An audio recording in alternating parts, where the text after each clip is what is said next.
দাদা শুনলাম যে বিয়ের যোগাযোগ যেটা আপনার সেই যোগাযোগটা কিভাবে হলো? যোগাযোগটা হয়েছে ফ্রি ফায়ারের মাধ্যমে।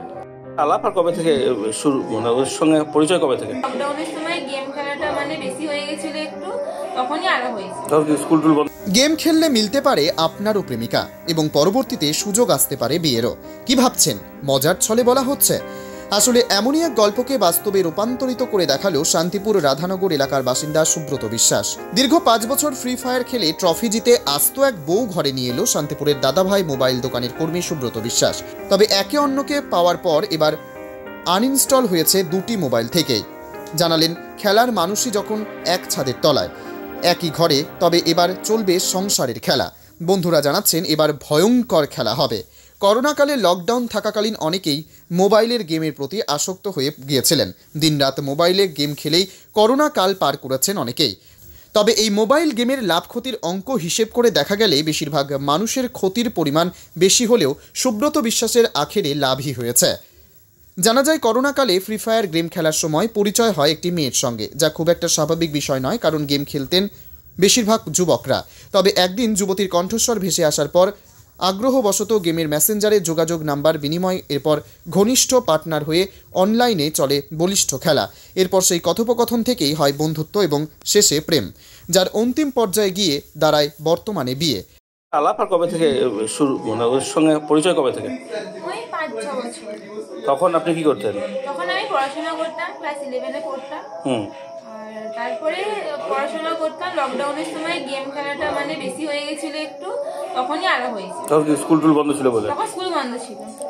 তো খেলতেন যখন, তখন অন্য কোনো মেয়েরা খেলতো নাকি বেশিরভাগ ছেলেরাই খেলতো? না, আমি মেয়েদের সাথে তেমন খেলতাম না, ছেলেদের সাথে খেলতাম না, একা একা খেলতাম। আর আমার ভাই আর ও যে মানে এখন যে আমার হাজবেন্ড, তার সাথেই আমি গেমটা খেলতাম, আর কেউ খেলতাম না।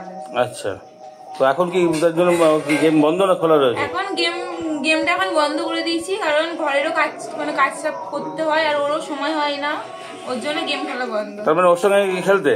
হ্যাঁ। এবার এখন সামনাসামনি পেয়ে গেছে, এখন আর কোনো দরকার নেই। আচ্ছা, তো বাড়ি থেকে কে, বাবা কি করেন? আমার বাবা ভ্যান চালায়। আচ্ছা, মা ভাই বোন?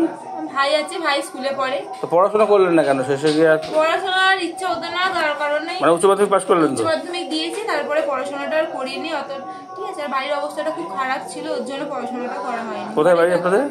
আমার বাড়ি মহাকালী, কাঞ্চনতলা, কলকাতা, সান্দুক 18।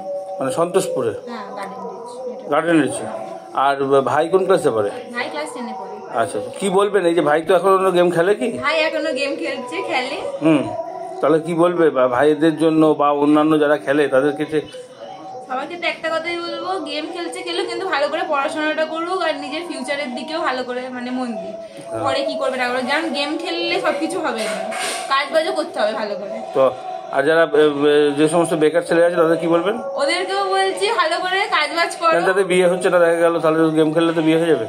না, গেম খেললে বিয়ে হবে না, কারণ গেম খেলতো তার সাথে কাজ বাজও করতে হয়েছে, কারণ গেম খেললেই সংসার চলবে না। আচ্ছা, কারণ এই গেম খেলতে খেলতে কাজ বাজের চাপেতে গেম খেলাটাই বন্ধ হয়ে গেছে। মানে নেশা করলে হবে না গেমের, অবসর সময় খেলতে।